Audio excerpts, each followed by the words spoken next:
মনে আছে, পড়েছেন? আচ্ছা, এই ইয়াজুজ আর মাজুজ যখন বের হবে, পৃথিবীর পানি খেয়ে শেষ করে ফেলে দিবে একেবারে।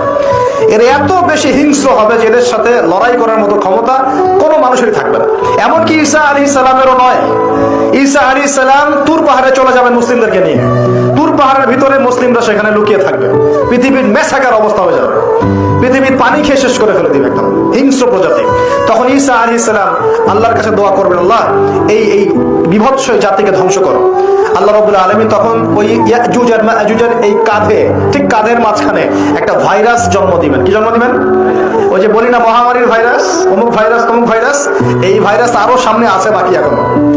ওই ভাইরাসে, ওই পোকায়, ওই ব্যাকটেরিয়া বা যেটাই হোক আল্লাহ পাক যাই দিবেন, এতে করে ইয়াজুজ আর মাজুজের পুরো প্রজাতি ধপধপ ধপধপ করে মারা যাবে। মানে এটা ছোঁয়াচে রোগ হবে। কি রোগ হবে? ছোঁয়াচে। ঠিক যেমন আমরা একটু করোনা দেখলাম না, একজন থেকে আরেকজন, একজন থেকে আরেকজন, এরকম জিনিস চলবে আরো বিশ্বে।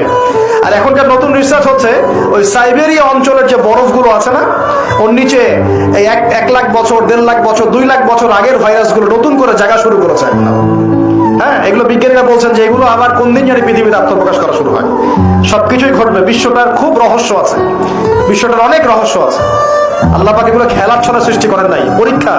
লিয়াবলুয়াকুম আইয়ুকুম আহসানু আমালা, আল্লাহ পাক বলেছেন। এরপরে ইয়াজুজ আর মাজুজের সব প্রজাতি মারা যাবে। নবীজি বলছেন জমিনে কোনো জায়গায় ফাঁকা থাকবে না, সমস্ত জায়গাতেই ওদের দেহ পড়ে থাকবে। আল্লাহু আকবার। এরপর ঈসা আলাইহিস সালাম আল্লাহকে বলবেন, আল্লাহ জমিনটাকে পবিত্র করে দাও। আল্লাহ পাক কি করবেন জানেন?